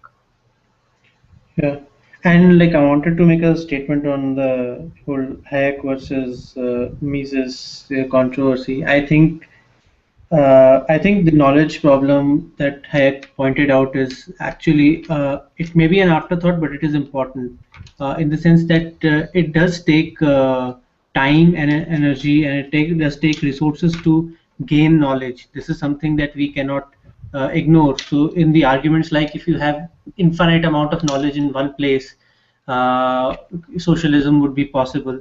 That is quite an unrealistic argument in the first place, because collecting uh, all that knowledge itself is a human action. It will happen in space and time. But I think the Rothbardians, who basically who have written on it, like specifically, I read that Hopper's piece. I think it's a bit uncharitable to Hayek and his argument on knowledge problem. I do understand that the debate got derailed a bit because of the knowledge problem, and there was some theoretical arguments that could be uh, given by some socialists, and Hayek had to concede the argument that if you have a lot of knowledge, or a lot of knowledge in one place, then you probably socialism would be possible theoretically, but not practically. But that was one of his blunders. But does not go against the knowledge problem specifically, which I believe is maybe an afterthought, but it is as important as the calculation problem. Right.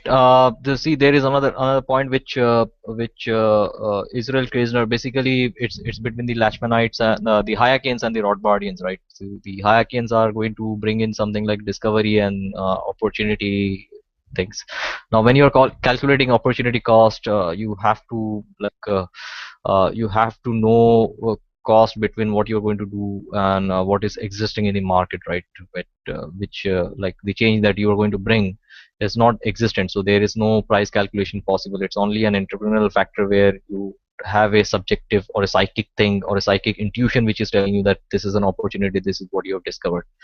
So on basis you are going to make those decisions. It's not just you have a price parity, you jump into the business. As I said, like, you are going to wait or to jump in is something which is an entrepreneurial function, which Hayek says as a knowledge problem. At that point of time, he was referring to the collection of data.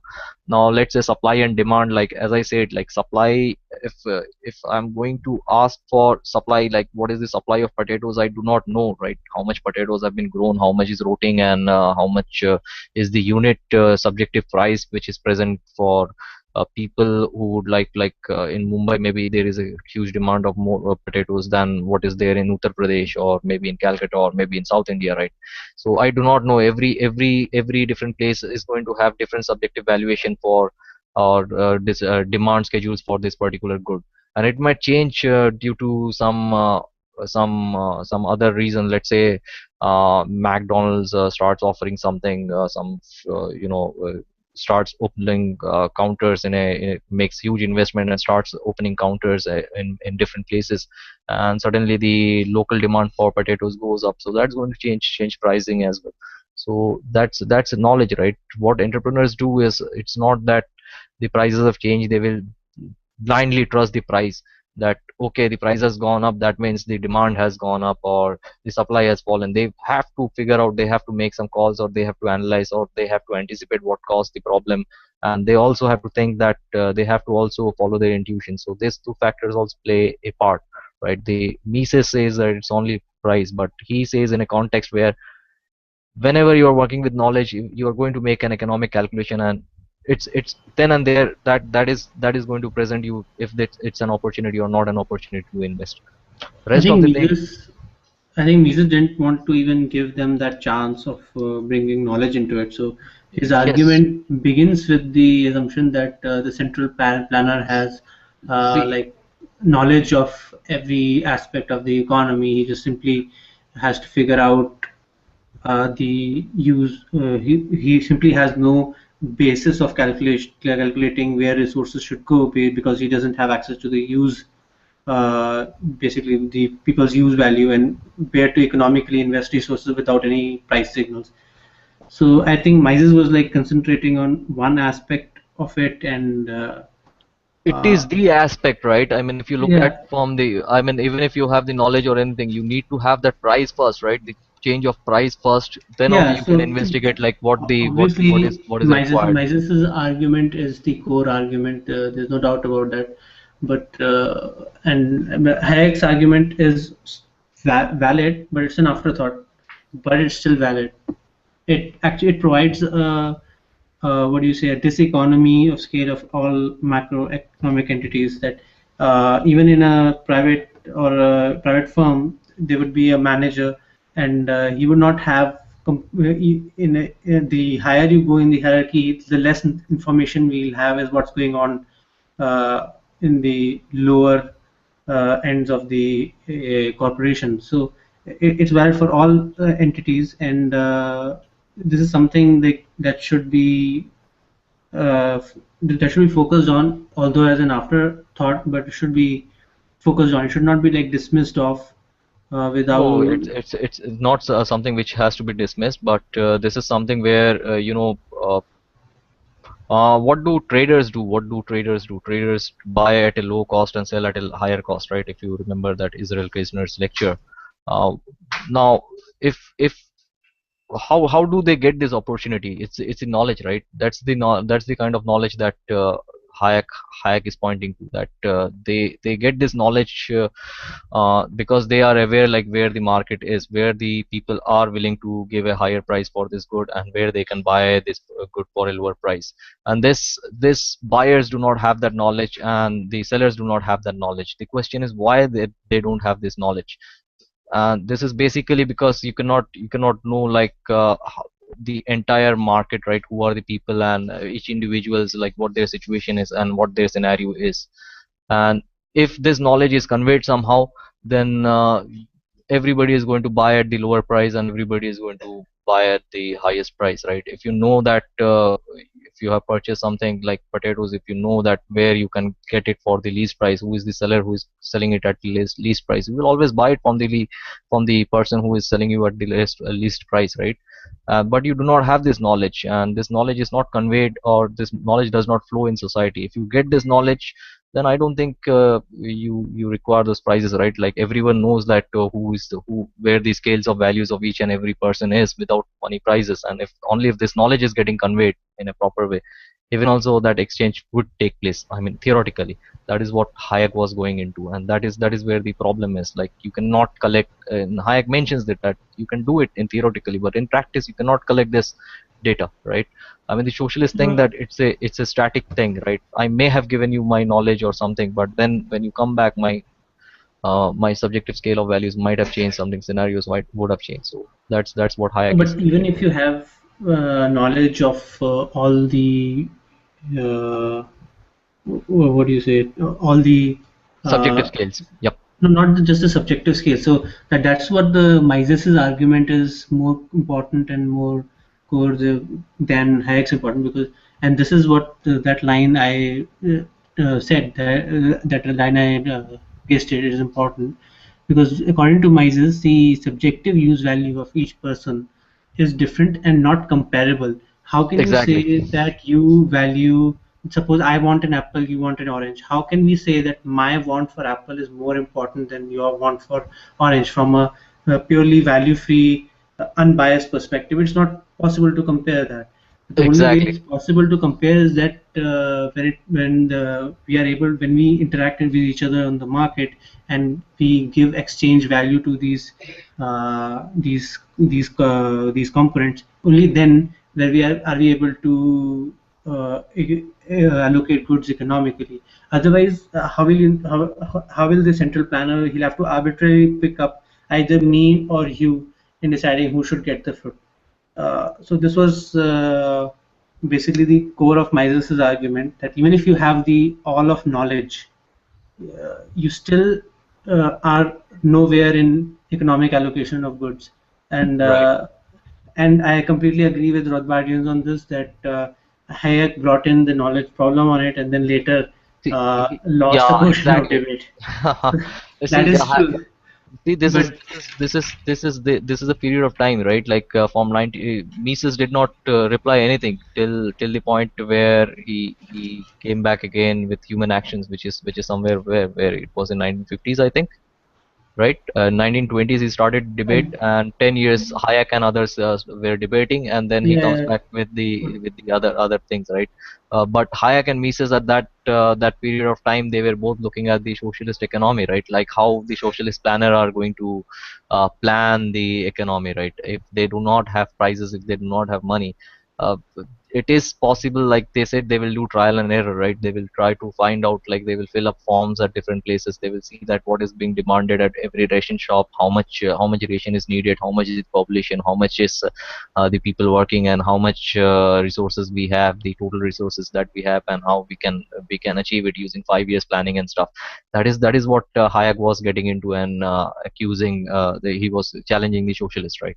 And Mises was not participating in that debate. Most of the arguments against Mises was, Mises, you said socialism is impossible, but we can have socialism for some time, like we had in Russia. So socialism is possible for some time, or at least we can have state socialism, like what you can see in China. This is where the last part of debate for Mises comes in, where I he think talks about the common denominator. Mises replied by saying that those are not social. You're trying to implement socialism, but it's not socialism. You still have black markets, and you still have like the under table dealings and everything. So you're still not doing central planning. So economic allocation due to central planning is still impossible. That is And what he meant by socialism is And impossible. you do see this problem, like for example, in India, if you look at, there are more auto rickshaw drivers, right? I mean, many auto rickshaws drivers and taxi drivers are not getting proper profit, and they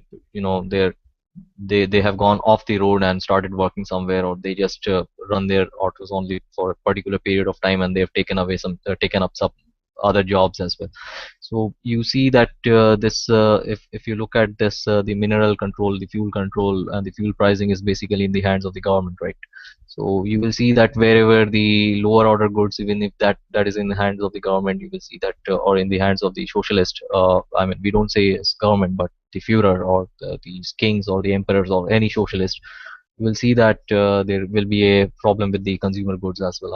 Either there will be an oversupply, or the price will be too high, and you cannot figure out like what the price should be. And you will see that it's not that the resource is being used to produce something, it is the comparison between how, if that use is justified or not, right? Everybody wants a road, but is that road being used in efficiently?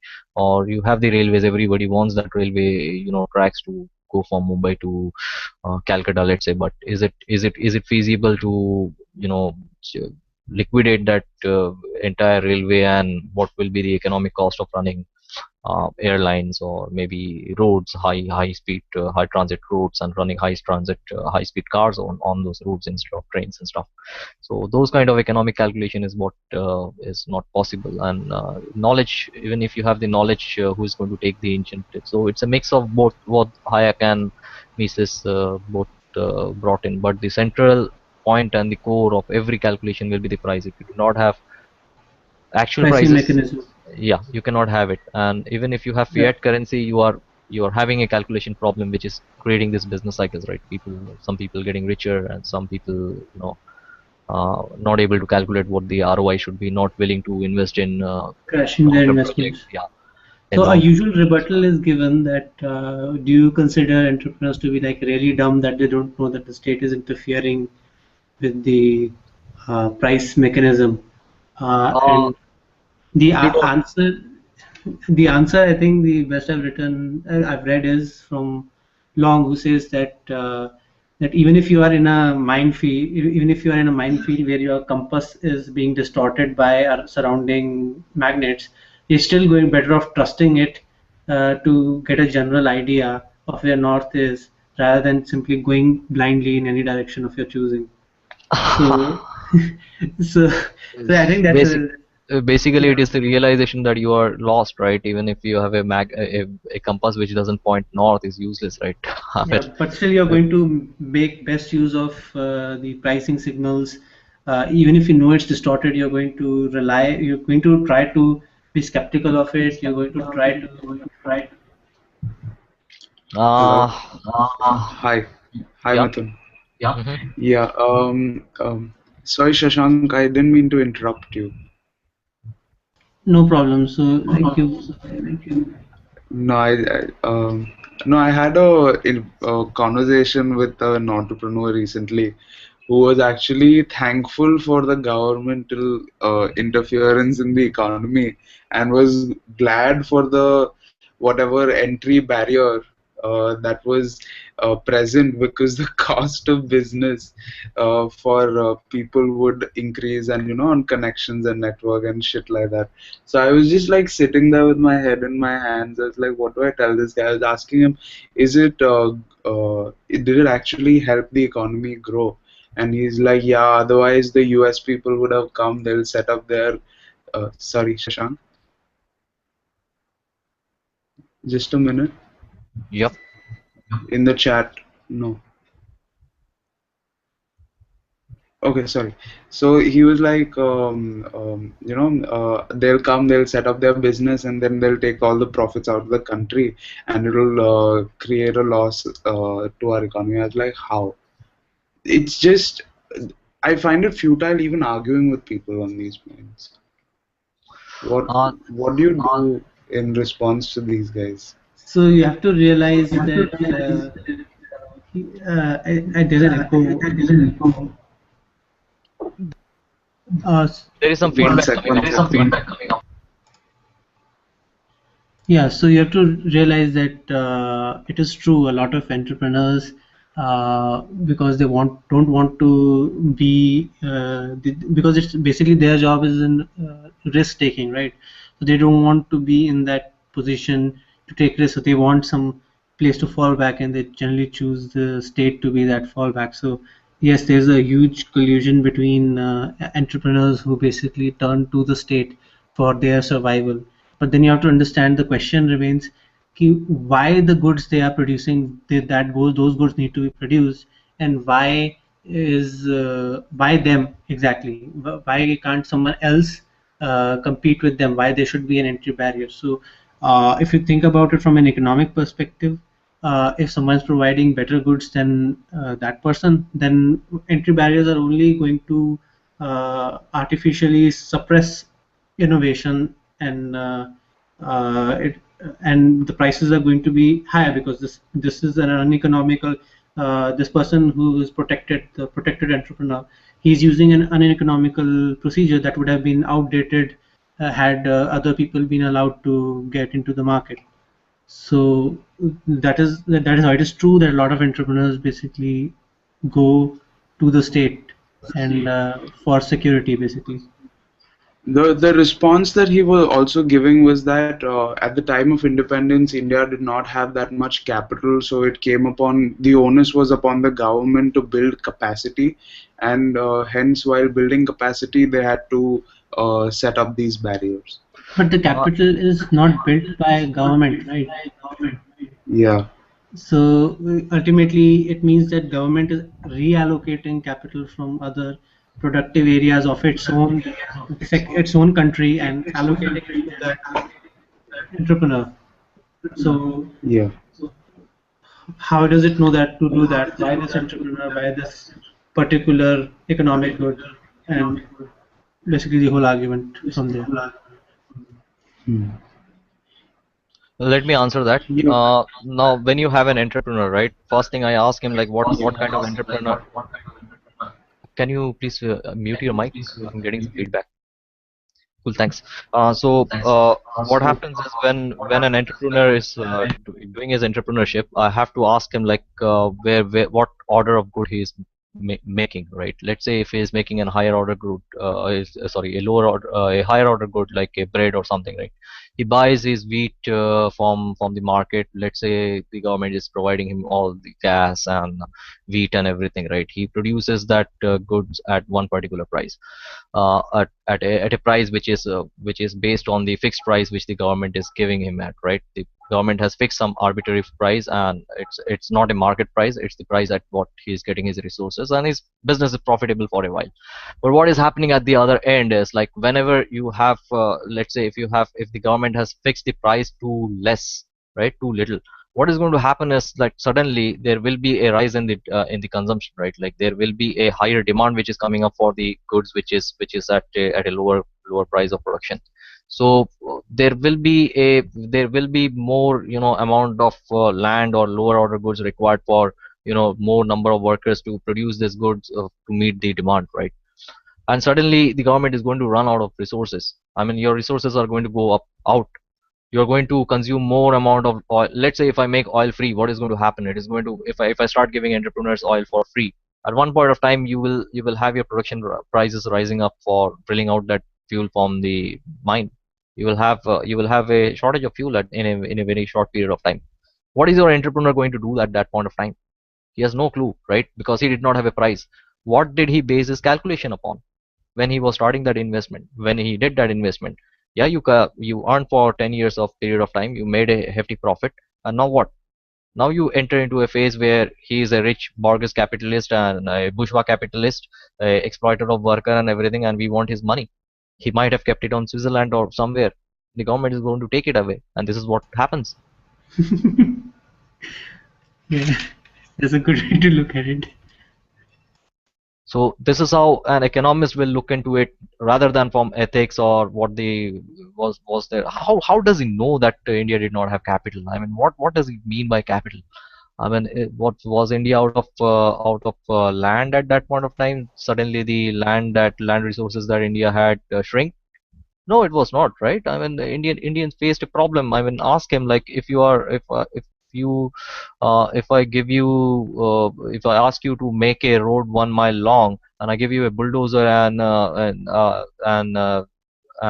versus that a different project where you have to make that one mile of road using spoons and forks, how much will be your labor cost?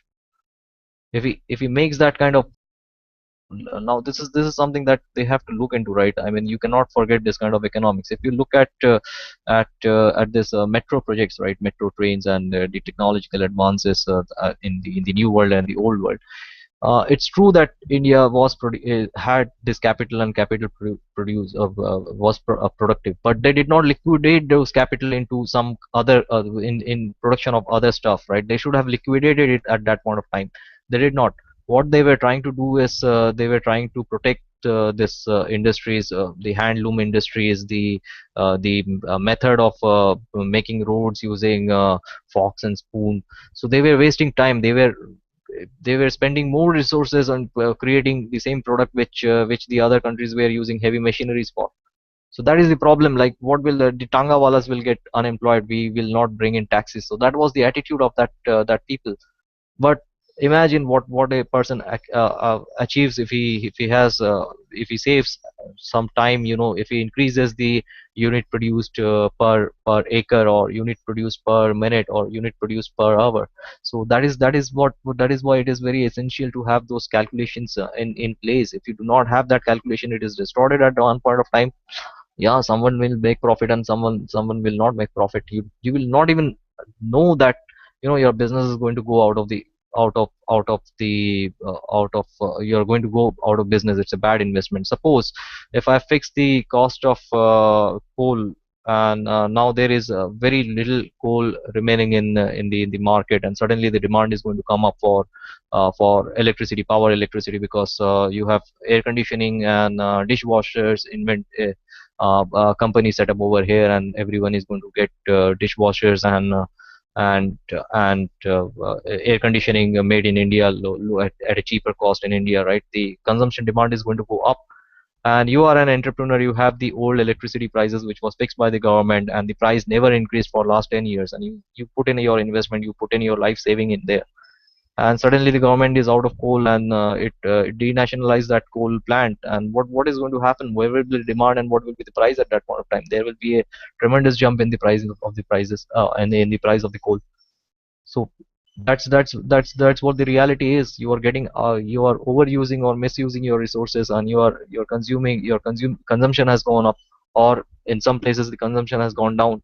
I mean, certain things are prohibited from consumption. For example, you cannot slaughter meat, you cannot slaughter cows, or certain cattle in India, right? So you have and you the prices of this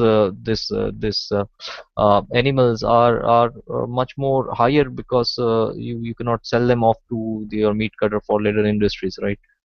Whereas in other nations, these are quite cheap, because after the agricultural and the milking dairy use, you can sell it off to the for making leather goods. So that cattle has an additional use and an additional value attached to it, because it is used as a slaughter animal and a food animal article as well. So this is going to change prices, right? This is going to change prices and the technology and the amount of things which is available in the market. So it depends, like where the entrepreneur is standing. Does he? Nobody owns the complete entire factor of production, right? Only the socialist state can, and we know that it's going to fail if it owns everything, because it's not going to know what who requires what, right? It's not like a family where or at a micro level where you know that what your kids need.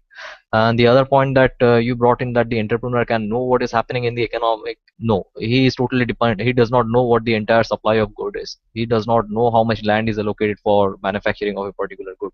He goes into the market, he looks at the prices, he makes his calculation based on the prices. And this is why the socialist calculation debate is so important, where entrepreneurs go wrong.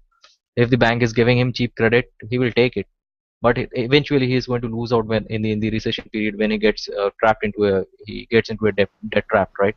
Like, for example, there was an incentive to Vijay Mallya for his airlines. He took the money from a nationalized bank. What happened? He had to liquidate that capital. And what happened to the other airlines and the entry barrier for that? When that is the flawed thinking. So you cannot have planning. You do not know what the entrepreneur. It's the economic dynamic. You cannot know. So there is no scope of planning. Not at all, zero. You have to leave it at that. And if you do not have good money, like Hoppe says, it's about property. Yeah, you will own property. Everyone will own property. But if the money prices are not proper, you will make mistakes in your calculations, economic calculation, allocation of goods. Not all, but there will be a good deal of instances where people would have miscalculated, which they wouldn't have if the prices were proper. And there will be always a fear of investing. The investment premium, the risk premium is going to go up. So You will not find venture capitalists willing to invest in risky business or new entrepreneurs. So you will not see new entrepreneurs coming in. Just the old entrepreneurs and the lack of innovation, because they have a monopolist, or the market is pretty much static. There will be no new competitors or no new innovations coming in. It won't be dynamic. It will be very it will be lagging when you compare it to a dynamic where economy, where you see entrepreneurs investing, because they have, because the dollar is strong against other currencies. You will see that the American investors can make a proper calculation against other, for a longer period of time than what an Indian could do, because his money is not that strong or stable like what the American has. Even in respect to British pound at that point of time was much more stable than what the Indian currency on the silver standard was, and the government was actually spending a lot in India. So those are the reasons which you have to look into the pre-independence period, like what was happening. It was not just Indians were suffering; it was the entire globe which was suffering. But it is what happened after that period, where you see a collapse of China and collapse of India during 1990s and 80s, and collapse of United USSR. The British was not ruling the Russians. They collapsed. The Chinese collapsed. They did it on their own. So it is your fallacious thinking, and that responsibility should be owned by these entrepreneurs and us for going for socialist policies. And socialism is the problem always throughout the history, because we have it. We have that cultural tendency of not saving and spending a lot. Like you have your festivals, right? What happens if you get a surplus? You waste it. You feed the animals. You donate it to in your festivals. You waste resources, right? Every festival is a destruction of the goods that you have produced. It's not saving, it's destruction. And that is what the Indian economy is all about. You produce the same goods, you destroy it. Entire year you make idols for worship, and then you immerse it, and that is what the major employment is generating. So uh, what is actually happening? I mean, are we getting richer by those activities? I don't think so. So these are certain cultural things also which affects particular regions or particular people. Like in Poland, I mean, they have socialism. We have a right to at least sustenance. So government should give us money. And what happened to their economic debt? I mean, it is the cultural thing that people believe that it's a right that they should get it. From where? I mean, that is the question that socialists avoid. Anyways, I will end this broadcast, and thank you all for joining me, and we will have this discussion offline.